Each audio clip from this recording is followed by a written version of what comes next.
So I really learned a very valuable lesson pretty early on, that you've got to have a game plan of not only how you grow, but how you grow, grow in a controlled fashion. And then how do you put together capital and to help finance your growth.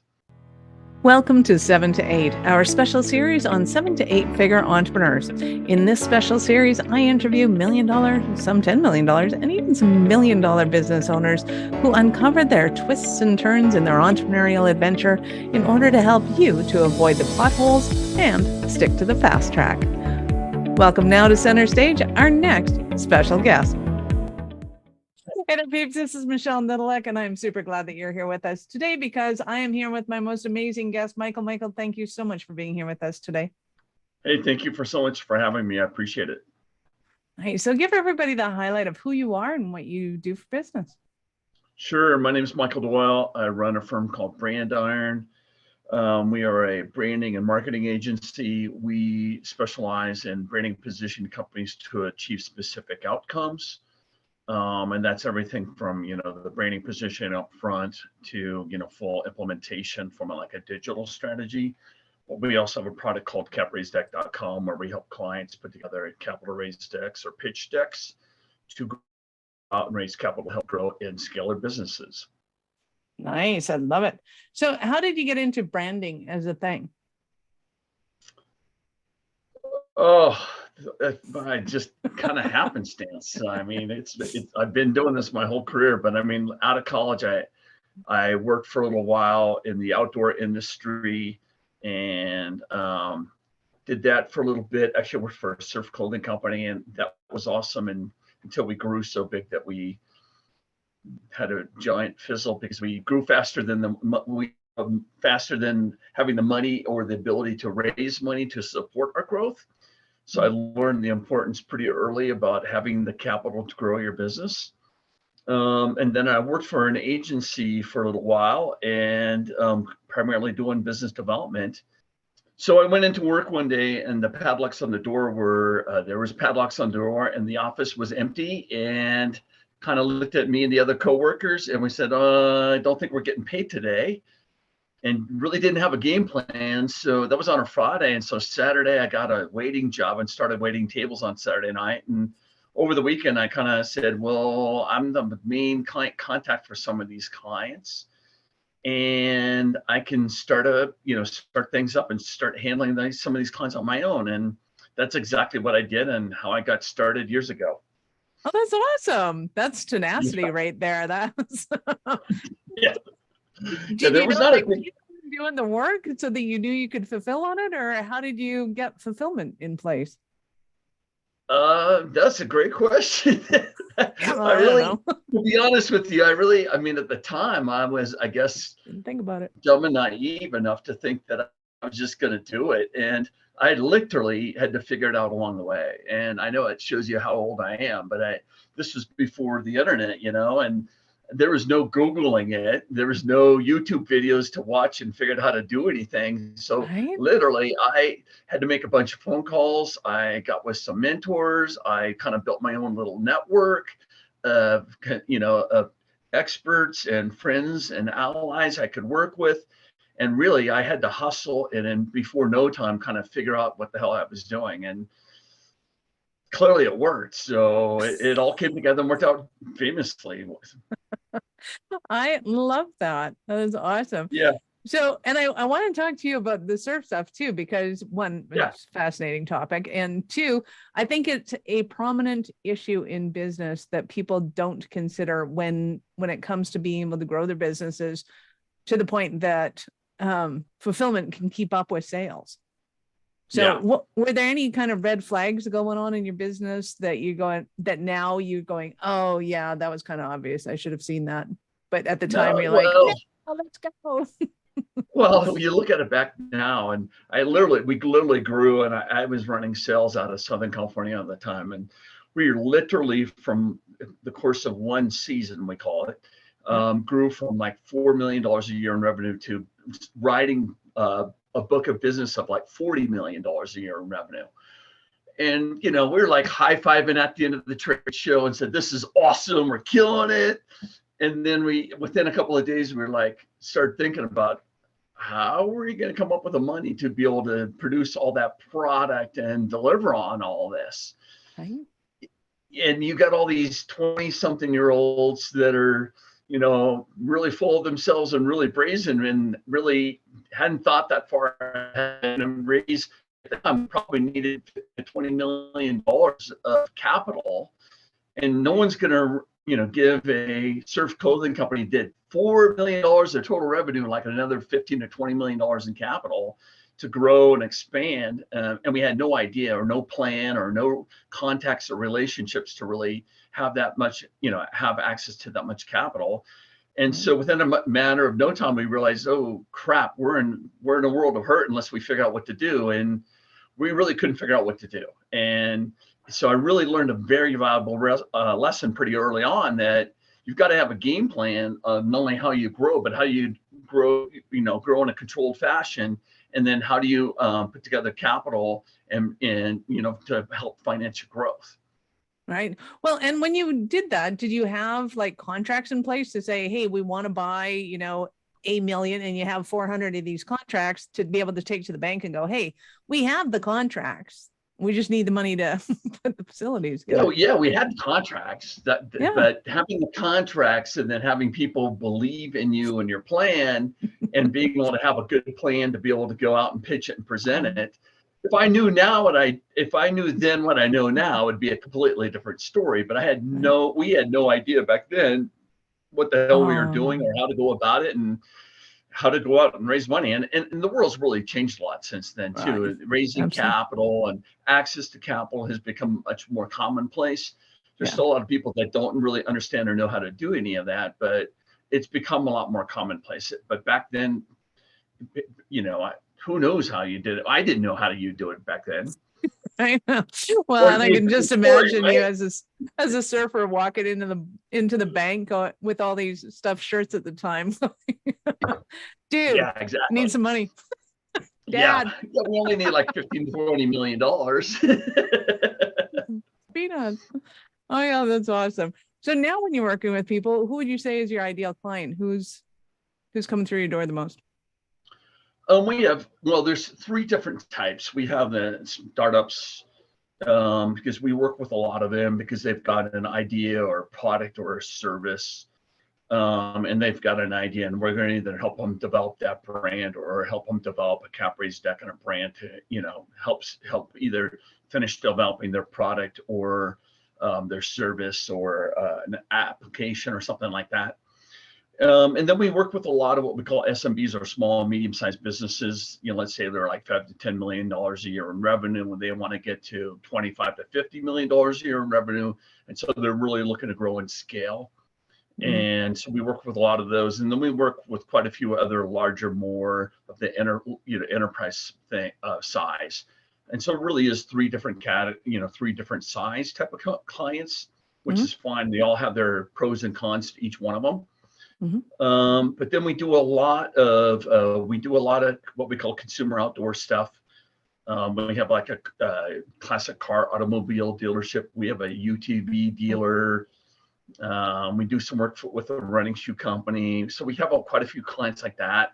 We have quite a few real estate clients. We have quite a few technology clients, all different sorts of technologies. And then we represent a bunch of different what we call investment clients as well.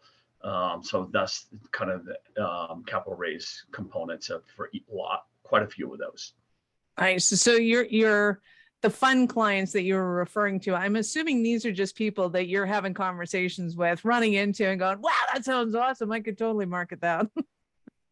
Well, yeah. And you know what? I mean, we do that and we love those, but I just get as much joy out of what we call non-sexy clients.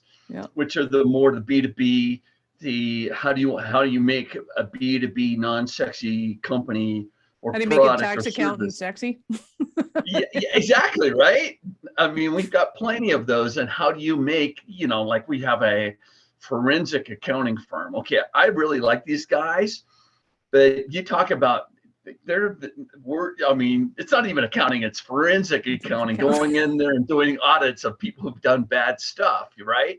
And so how do you make that exciting, right? Mhm. So, I love those types of challenges. And how do we take something that would not normally garner a bunch of attention and interest, and wouldn't make a sexy reel, but how do you put together an exciting campaign or something that's grab attention for a non-traditional sexy type of client? And I love that challenge. Nice. Well, and I can only but assume that that's a lot of your personality coming into it and making it a lot more, with the zeal, because I find, and correct me if I'm wrong, is that sometimes it's not really about promoting the person's enthusiasm and fervor so much as it is finding the client's pain and creating something enthusiastic and fun around that. But how do you do what you do? No, that's a great question. No, it's a lot of it is, how do you take these people, like you said, and how do you capture their message, and how do you capture what's different and unique about what they're doing, and how do you make that and package that message, and how do you convey it in a way that is compelling, that's engaging and compelling, and makes people want to take action, and how do you make that fun and exciting, even when it's mundane type of stuff. And I love that type of challenge. And I love that when I say it's in, they go, well, we give you pretty much all, but then all you shift it around and kind of repolish it up and repackage it and make it nice and clear and concise. And I said, well, yeah, that's what we do. And if you could have done it yourself, you would have already done it. But what we do is we kind of take those words and ideas and concepts, and we make it really super simple. We make it, clear and concise, and we try to figure an angle or a message that is really going to resonate and really engage people and really want to compel them to do something. Nice. Love it. So give us an example of a Cinderella story of one of your clients.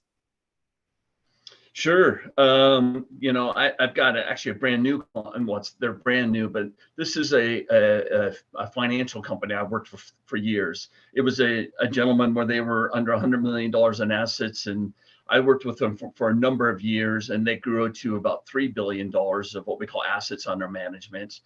And he retired a couple of years ago. And after his forced retirement, or he had to stay on the sidelines, he came back out of retirement, and we just launched him here at the first of the year with his new firm.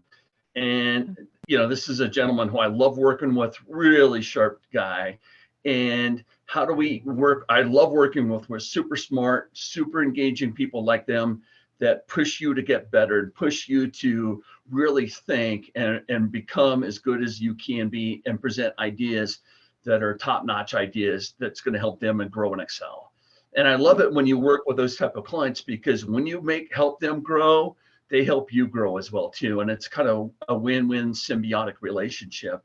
And I love those types of challenges. I'm working with those types of peoples.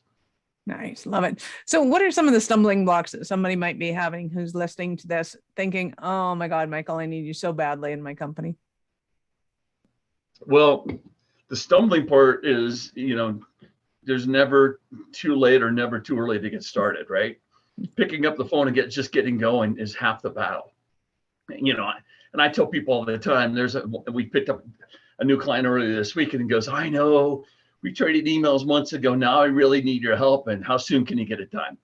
And I wish we would have talked the couple months ago when he reached out to us initially, but he didn't. And so now we got to jump through some hoops and see what we could do to put together and support them to get this product to market as soon as possible.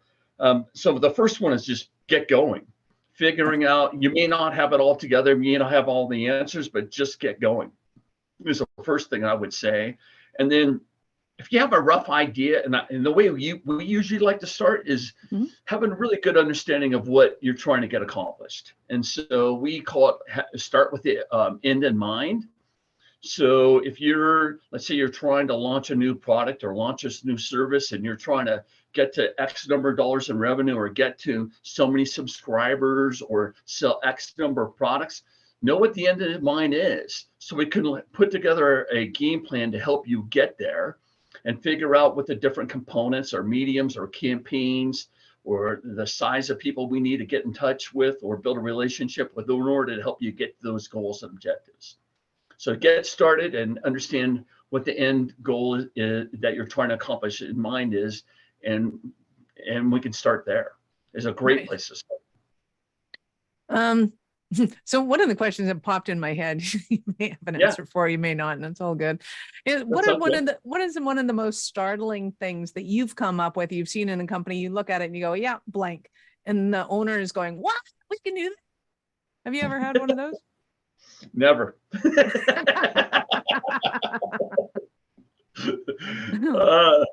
No, you know, I view those types of situations as, you know, sometimes I look at, it's a problem, right? It's like a puzzle, right? Yeah.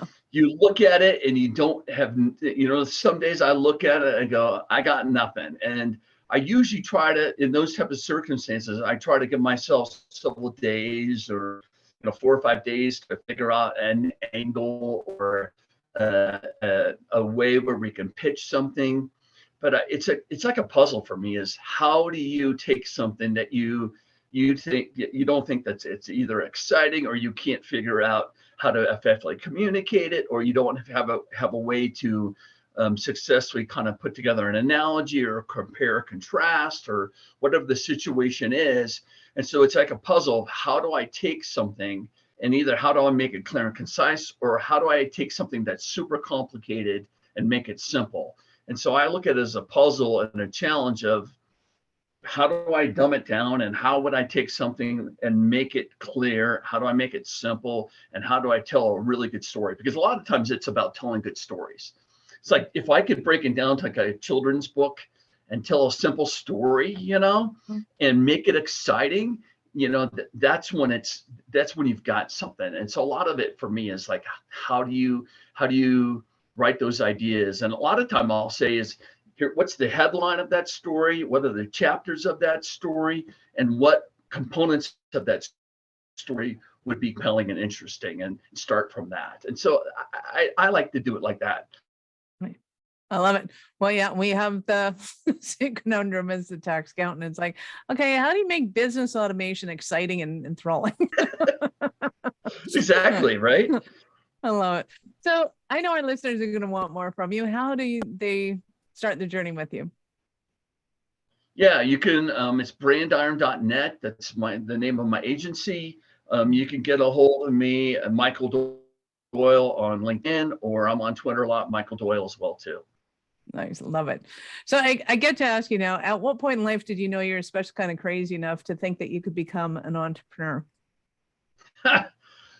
Probably a couple of years after I started my agency.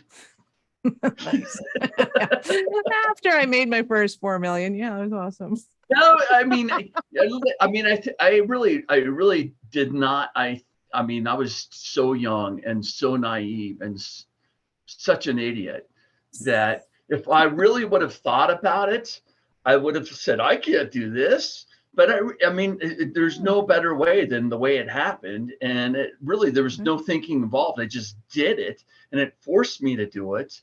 And it was probably the best thing that ever happened to me. And I had to be entrepreneurial. I had to solve problems. I had to work around the clock, you know, because literally I worked around the clock. I was waiting tables, and I was working full time doing that. And I was doing the agency stuff during the days, and I mean, in early mornings. And there was no, I can just picture you in elementary school hawking stuff with at night, trying to make enough money to be able to go and buy a surfboard or something, going, I can do this. I did every job. I delivered newspapers. I was a baseball umpire. I worked there at the surf shop. I had so many jobs hustling. And so I think that hustling background served me really well in starting up my own agency. I love it. I love it. You have been absolutely awesome. Thank you so much. Any last words for our peeps? No, you know, I say actually I was doing, like, every morning I get up early and I do a little quiet time.